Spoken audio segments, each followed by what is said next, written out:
Assalamualaikum warahmatullahi wabarakatuh. Bismillahirrahmanirrahim. Alhamdulillahi rabbil alamin. Wa bihi nasta'inu ala umurid dunya waddin. Wassalatu wassalamu ala asyrafil anbiya'i wal mursalin Sayyidina Muhammad wa ala alihi wa sahbihi ajma'in. Subhanaka la ilma lana illa ma 'allamtana innaka antal alimul hakim.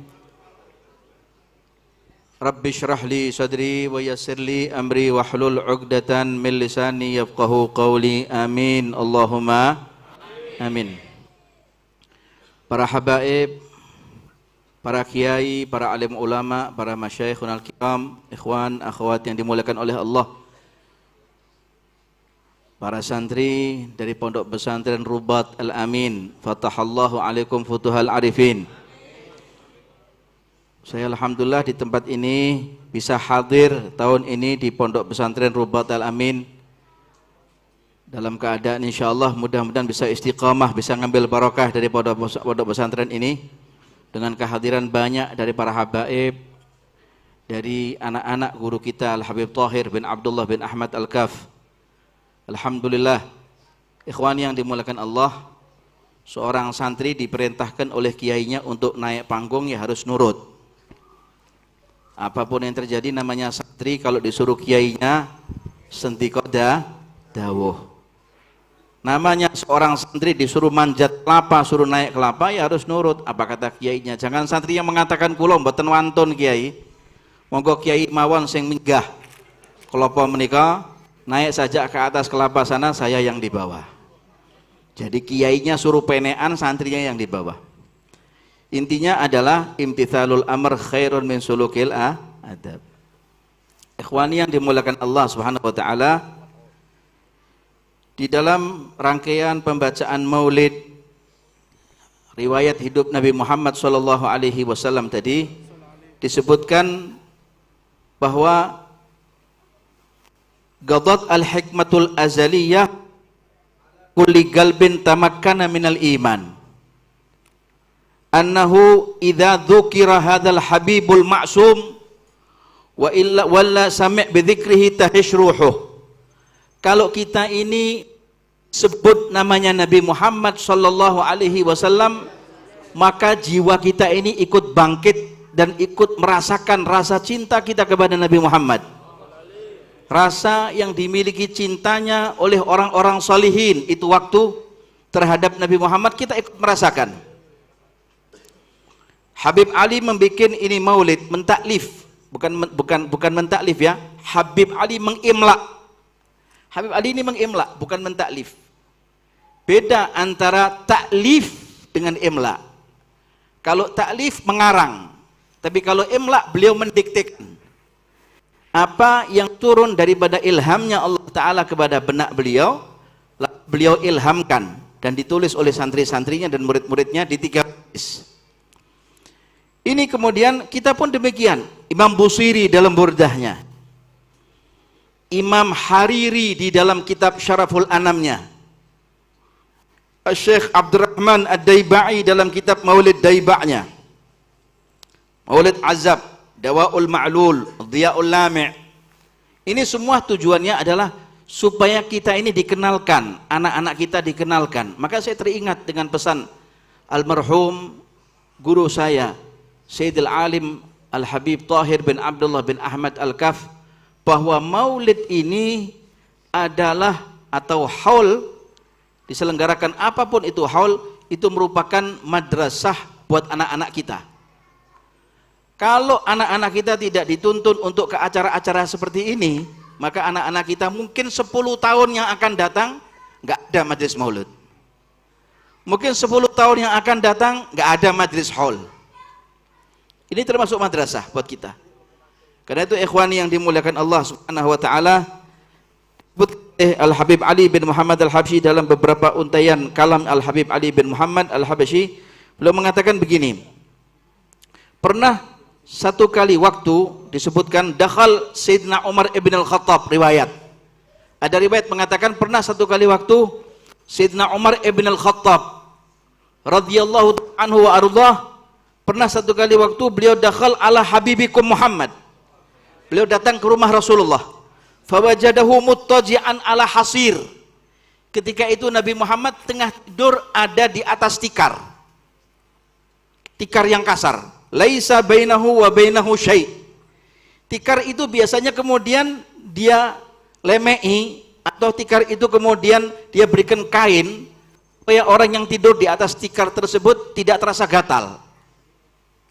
Tapi Rasulullah SAW dengan sederhananya tikar itu tidak dia kemudian berikan alas kain, sehingga Nabi Muhammad ketika beliau tidur di atas itu tikar, dikatakan oleh Habib Ali, waqad athar bijam'ih, Nabi Muhammad hingga membekas pada tubuh suci Rasulullah SAW bekas tikar yang tadi dia tidur di atas tikar tersebut. Muttaki'an ala wisadah min adamin hashbu halif. Ya, isinya dalam tikar tersebut jerami yang kasar begitu ya. Lalu faqala Sayyidina Umar ibn al-Khattab, qala ya Rasulullah ud'u Allah an yuwassi'a ala ummatik. Rasul, doakan umatmu agar Allah luaskan rizkinya. Raja Persia punya istana, Raja Romawi punya istana, raja ini punya istana, raja sana punya istana, pembesar-pembesar sana, tokoh-tokoh masyarakat rumahnya mewah-mewah ya Rasulullah. Lalu kemudian Rasulullah SAW mengatakan, kenapa? Wahum la ya'budunallah wa nahnu na'budullah. Mereka tidak menyembah Allah, sedangkan kita ini menyembah Allah Ta'ala ya Rasulullah. Apa kata Rasulullah SAW? Ama tarda ya Umar, ama tarda ya Umar an takuna lahumud dunya walanal akhirah. Apa kau enggak ridha wahai Umar kalau mereka dapat dunia, kita yang dapat akhiratnya Allah Subhanahu wa taala. Ikhwani yang dimuliakan Allah Subhanahu wa taala, kalau kita mendengar ceritanya Rasulullah sallallahu alaihi wasallam ini nikmat rasanya. Tahish arwahuna, tergerak kita punya jiwa ini. Dengarkan ceritanya habaib, dengarkan ceritanya orang-orang saleh, dengarkan ceritanya orang-orang salihin, dengarkan ceritanya orang-orang aulianya Allah, ulama-ulamanya Allah Ta'ala. Rasanya nikmat, sejahtera di hati ini. Ada sesuatu yang lebih di kita ini. Kalau kita serasa kita ini, ya Allah, apa kurangnya saya ini ya Allah? Ya Allah, saya kok kurang begini, saya kurang begini, saya kurang begini, saya kurang begini. Kalau dengar ceritanya mereka. Jadi seakan-akan kita tidak akan ada penyakit hurur, tidak akan ada penyakit tertipu di dalam hati kita selama kita mendengarkan ceritanya orang-orang saleh. Ikhwani yang dimuliakan Allah Subhanahu wa taala. Satu kali waktu pernah diceritakan itu. Pernah diceritakan dalam satu kali waktu Rasulullah sallallahu alaihi wa ala alihi wa sahbihi wasallam ketika itu datang ke rumah Sayyidah Aisyah radhiyallahu taala anha. Cintanya Nabi Muhammad kepada umatnya. Ketika beliau datang ke rumah Sayyidah Aisyah radhiyallahu taala anha, lalu Aisyah radhiyallahu taala anha tersenyum melihat Rasulullah. Lalu Rasul mengatakan kepada Sayyidah Aisyah, "Aisyah, kenapa kau tersenyum?" Kata Sayyidatuna Aisyah radhiyallahu taala anha wa ardhaha, beliau mengatakan, "Ya Rasulullah, bagaimana aku tidak tersenyum? Kalau lihat wajahmu tenang hatiku. Kalau lihat wajahmu, suasana di dalam hidupku ini seakan tanpa ada masalah." Begitu lihat wajah Rasulullah, senang hatinya, enak. Memang wajah yang enak dipandang wajah Rasulullah. Ahsanan nasi kana sallallahu alaihi wasallama ahsanan nasi khuluqan wa khalqa. Rasulullah itu adalah orang yang paling bagus, yang paling cantik, yang paling mempesona, yang paling rupawan Rasulullah. Hingga pernah disebutkan oleh Sayyidah Aisyah, laura'at suwaihibatu Zulaikha nura jabinihi la'atharna takti'al gulubi alal aidi. Kata Sayyidah Aisyah, dulu Zulaikha itu pernah menjalankan atau pernah mengeluarkan Sayyidina Yusuf alaihissalam, Al-Karim ibn Al-Karim. Ketika Sayyidina Yusuf akan dikeluarkan oleh Zulaikha, maka perempuan-perempuan bangsawan ketika itu dikasih buah apel dan dikasih sebilah pisau. Kata Zulaikha, Kalau nanti Yusuf sudah keluar, kalian boleh lihat. Maka mereka dikasih apel, dikasih buah begitu untuk dikupas dan sebilah pisau, lalu Yusuf suruh keluar. Keluarlah Sayyidina Yusuf alaihissalam. Begitu keluar Sayyidina Yusuf alaihissalam, maka perempuan-perempuan itu bukan mengupas daripada apelnya, tapi yang mereka oncek adalah jari jemari mereka. Dikupas jari jemarinya. Ya, begitu Sayyidina Yusuf kemudian hilang dari pandangan mereka, baru mereka menjerit, aduh kenapa di tangan saya berdarah? Yang mereka kupas bukan apelnya, tapi tangan mereka. Kata Sayyidah Aisyah, laura'at suwaihibatu Zulaikha nura jabinihi la'atharna takti'al gulubi alal aidi. Kalau seandainya yang keluar waktu itu bukan Yusuf, tapi suamiku Muhammad Rasulullah, maka mereka akan menggores-gores dan mereka akan mencabik-cabik jantungnya daripada tangannya. Kenapa? Karena melihat tampannya wajah Rasulullah. Ahsanan nasi khuluqan. Maka disebutkan, ya, manubbi'a nabiyyun illa hasanul wajhi.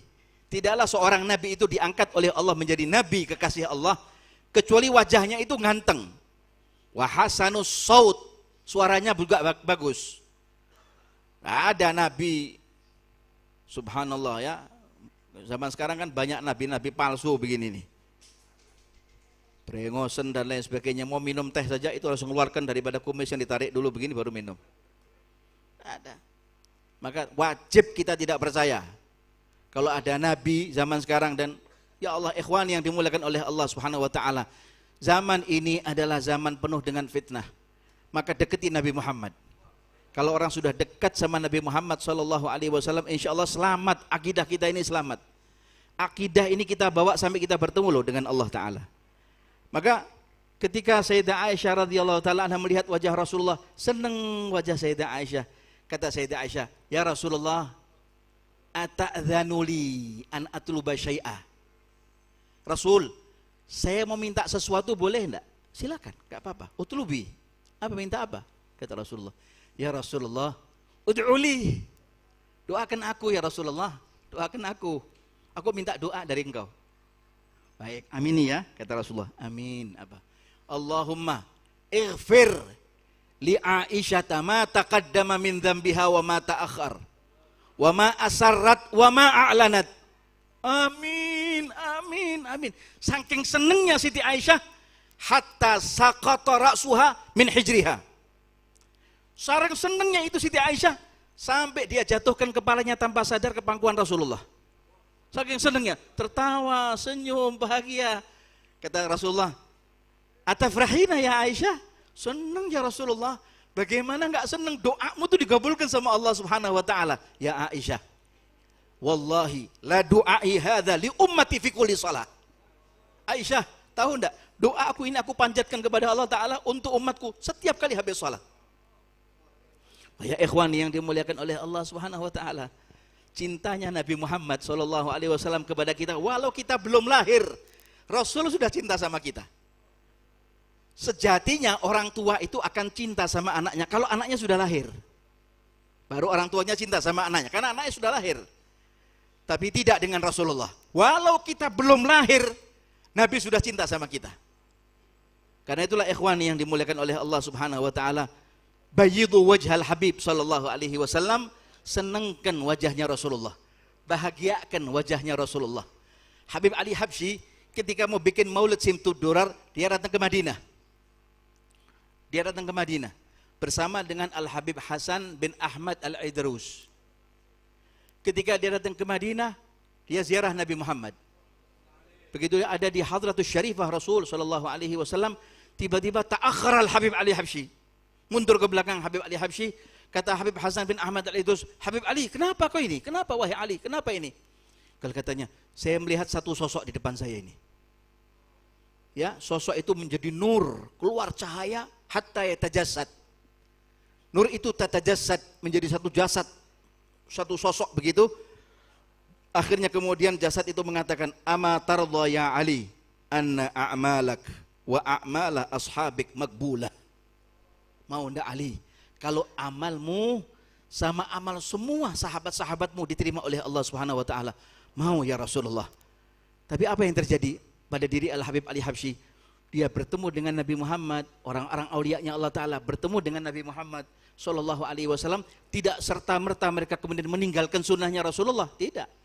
Justru dengan banyaknya mereka bertemu dengan Nabi Muhammad, mereka mengerjakan sunnahnya Nabi Muhammad sallallahu alaihi wa ala alihi wa sahbihi wasallam. Ikhwani yang dimuliakan Allah Subhanahu wa taala.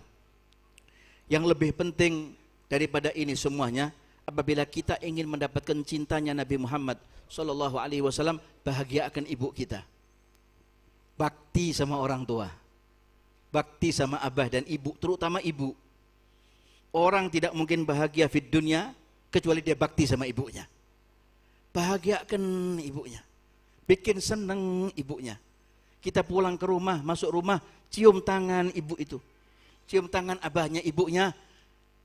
Anak ini bisa bakti sama abahnya kalau abahnya akan didik anaknya. Ibunya didik anaknya. Orang tuanya didik anaknya. Kalau anaknya ditaruh di dalam lembaga pendidikan yang salah, ya zaman sekarang ini fenomena di masyarakat, banyak orang-orang tua yang anaknya sudah kadaluarsa rusak, baru datang sama ustadz. Anaknya sudah rusak dulu, baru datang sama ustadz. Ustadz, anak saya nggak bisa ngaji, umurnya berapa? 25 tahun. Ustadznya pegang kepala, Masya Allah. Tak kirakan masih 5 tahun. Ternyata sudah 25 tahun. Jangan lagi ngaji Quran Ustadz. Ngucapkan salam saja ke rumah enggak. Maka alhamdulillah ada Ribat Al-Amin ini. Anak dididik di Ribat Al-Amin ini ngerti tata cara bagaimana salaf-salafnya dulu. Sunnah-sunnahnya salaf-salafnya dulu mereka paham. Kenapa? Hasil didikan daripada guru-gurunya beliau. Ikhwan yang dimuliakan oleh Allah Subhanahu wa taala. Sampai ada satu riwayat mengatakan dari para salaf, sayati zamanun la an yurabbiya rajulun jarwan khairun min an yurabbiya waladan min sulbih. Akan datang nanti satu zaman di mana orang di zaman itu lebih pandai mendidik binatangnya daripada anak kandungnya sendiri. Burung bionya dididik assalamualaikum, tapi anaknya enggak dididik assalamualaikum. Jadi anaknya kalau masuk rumah, hello mama dan hello papa. Datang sama ustadz. Gimana ustadz? Jawabnya seperti apa kalau anak saya hello mama dan hello papa? Saya bingung juga. Akhirnya saya temukan jawaban. Ada jawaban yang paling bagus apa? Hello Kitty, Anda bilang. Hello Kitty sudah. Ya kenapa Anda tidak didik anak-anaknya untuk mengucapkan Assalamualaikum? Habib Ahmad bin Hasan Al-Attas ini, itu pernah memberikan satu faedah. Ketika masuk rumah, ucapkan Assalamualaikum, Assalamu alaina min Rabbina, Tahiyyatan min indillahi mubarakatan tayyibah, Assalamu alaika ayyuhan nabiyyu wa rahmatullahi wa barakatuh, Assalamu alaina wa ala ibadillahi salihin. Baca ayat kursi 1 kali, baca surat Al-Ikhlas 3 kali. Insya Allah rizkinya, kantongnya nggak mungkin kempes daripada duit. Catat kalau begini nih. Bab-bab kayak begini, Masya Allah. Oh, Ustadz, faedah yang kayak gini tak tunggu-tunggu. Yang penting daripada itu apa? Baktimu sama ibumu. Kita harus bakti sama ibu kita. Anak itu gagal karena nggak pernah doakan ibunya sama abahnya. Kata Habib Ali Habsyi, paling tidak kau doakan abah ibumu, Rabbighfirli wali walidayya warhamhuma kama rabbayani shaghira, seusai sholat. Yang paling afdal, kata saya punya Al-Habib Ahmad bin Alawi Al-Habsyi, beliau mengatakan, yang paling afdal, kata Habib Ahmad, yang paling afdal setelah doa itu doa dari Quran. Yang paling afdal setelah doa dari Quran tambahkan Rabbighfirli wali walidayya warhamni warhamhuma waj'alil jannata mathwahuma wa ma'wahuma. Orang tuanya akan dikatrol oleh Allah Ta'ala masuk ke surga Firdaus. Nanti ketika orang tuanya ada di dalam surga Firdaus, orang tuanya lihat, ya Allah, kenapa anak saya ada di Jannatul Ma'wa? Angkat dia, diangkat sama Allah. Maka ikhwan yang dimuliakan oleh Allah Subhanahu wa taala, bakti sama orang tua. Dulu ada satu cerita, ada seorang anak yang dia bakti sama ibunya. Dia taat sama ibunya. Dia baik hati sama ibunya. Dia murah hati kepada ibunya. Ibunya dia gendong. Mau makan ibunya disuapin. Ibunya beratnya 25 kilo. Enteng. Anaknya beratnya 110 kilo mungkin. Ibunya digendong kemana-mana, mandi dimandikan, wudhu diwudhukan, sholat diajak sholat, tidur ditidurkan kayak bayi. Satu kali waktu si anak berpikir, ya Allah ibu masuk seperti ini terus akan hidup bu. Ibu harus hidup yang berubah. Mau kemana kau nak? Mau ninggalkan ibu? Enggak bu, tapi saya harus pergi ke kota untuk cari penghasilan. Kata ibunya, enggak usah. Hidup kita ini lebih nikmat daripada harus jadi kaya. Tidak ibu, bagaimanapun juga saya harus keluar kota. Jangan nak, ibu enggak ridho. Subhanallah, ketika malam itu juga ibunya ditidurkan, anaknya pergi keluar kota. Begitu anaknya keluar, ibunya mengendap-endap melihat anaknya keluar kota jalan begitu, ibunya manggil-manggil, Ibni, Ibni, Ibni, Ibni. Anaknya sudah jauh, kira-kira sudah jauh, anaknya sudah jauh betul. Jauh sudah. Begitu sampai di kejauhan, begitu lihat kalau sudah orang tidak bakti sama ibunya. Bakti sama ibunya. Tapi dia melanggar kata-kata ibunya, jangan tinggalkan ibu sendirian. Orang itu jadi besar karena dia bakti sama ibunya, sama gurunya, sama ibunya. Ini anak kemudian keluar kota, pergi kemana? Wallahu a'lam. Sampai di kota itu, dia masuk satu musola, pakai baju begini. Dia masuk ke satu musola, satu masjid atau satu musola begitu. Dia tertidur di musola itu karena sudah malam. Jam 2 malam, jam 11 malam, jam 12 malam. Tidur di musola tersebut. Tiba-tiba di kota itu terjadi penjarahan besar-besaran. Ketika terjadi penjarahan besar-besaran, maka kemudian sang pencuri itu tadi, berapa kawanan pencuri itu mengambil daripada uang di bank, dibawa lari. Begitu dibawa lari, dia masuk, kemudian pencuri, 3 orang pencuri itu masuk ke musola tersebut. Pencuri itu lihat, baju saya sama seperti bajunya anak muda ini, yang tidur ini. Ini anak muda dari negeri kampung itu, yang ninggalkan ibunya. Lalu kemudian kata 3 pencuri tadi mengatakan, daripada nyawa kita yang hilang dipukul orang sak kampung, lebih baik ini tundunan emas uang ini saya taruh di depannya anak muda ini biar dia yang dituduh mencuri. Taruh situ, lari pencurinya. Dikejar sama itu orang-orang satu kampung, dituduh anak ini. Kamu yang ngambil. Saya tidak ngambil apa-apa, kamu yang mencuri. Saya tidak mencuri apa-apa, kamu yang ngerampok. Saya tidak ngerampok apa-apa. Dibawa sampai ke hakim. Begitu sampai di hakim, karena hakimnya zalim itu waktu, kata si hakim, ini anak sudah melakukan penjarahan bukan cuma kali ini, sudah 10 kali lebih.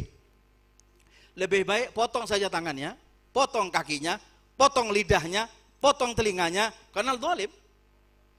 Maka subhanallah, dipotonglah tangannya, potonglah kakinya, potonglah lidahnya, potonglah itu telinganya, ditendang anak tersebut keluar hingga dia bersimbah dengan darah. Gak bisa berbuat apa-apa itu anak. Katanya, pulangkan aku kepada ibuku, pulangkan aku kepada ibuku. Ternyata setelah kemudian dieksekusi, pencuri yang asli datang. Jangan siksa anak ini, kasihan. Saya yang mencuri. Hakim, jangan disiksa ini anak. Kok jangan disiksa? Dia mencuri. Saya yang mencuri. Kata pencuri yang asli. Ya dia sudah habis semua ini. Telinganya sudah habis, kupingnya sudah jadi sop, tangannya sudah jadi gulai, kakinya sudah jadi sate. Mau bilang apa? Maka kata si anak itu, ya sudah saya, maafkan saja, tapi pulangkan saya kepada ibu saya. Dipulangkan sama orang-orang itu. Kenapa sampai terjadi seperti ini? Hadhihi jara'ati li ummi. Ini karena beraninya diriku kepada ibuku. Aku durhaka sama ibuku. Dipulangkan sama tentara-tentara itu sampai di depan ibunya. Dia ketuk pintu, ibu, nangis anak itu, ibu. Dibuka sama ibunya. Ya Allah, siapa ini? Hantu dari mana? Gak punya kuping, gak punya tangan, gak punya kaki, bersimbah darah. Anak saya komplit. Ibu, anak ibnuk. Saya anakmu bu, saya anakmu, saya anak kandungmu bu. Anak saya gak begini, anak saya gak cacat, anak-anakmu bu. Hadhihi jara'ati li ummi. Ini karena beraninya aku kepada ibuku sendiri. Ibunya kemudian lari memeluk anaknya. Anaknya kemudian berangkang, dimasukkan kamar, diusap sama ibunya. Kenapa nak? Diceritakan sama anaknya, begini bu, gini bu. Didoakan sama ibunya. Ya sudah nak, serahkan semua sama Allah Ta'ala. Kalau nyawamu malam ini, ibu ridho. Kalau nyawa malam ini kamu harus diambil sama Allah, ibu ridho. Tapi kalau kepanjang umur, insya Allah kau sehat afiat nak. Ibunya tidur di kamar sebelah, anaknya tidur di kamar itu.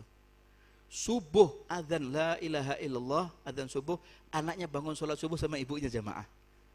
Kembali asal, matanya kembali asal, lidahnya kembali asal, telinganya kembali asal, tangannya kembali asal, kakinya kembali asal. Anaknya bingung, terperanjat, kaget, anaknya terkejut. Dia mengatakan kepada ibunya, "Umi, aku sehat kembali Umi." Dipeluk sama ibunya. "Anakku, kau sekarang ketahui kan? Kalau sudah anak itu enggak boleh durhaka sama ibunya. Karena ibu itu adalah wali buat anak-anaknya di rumah."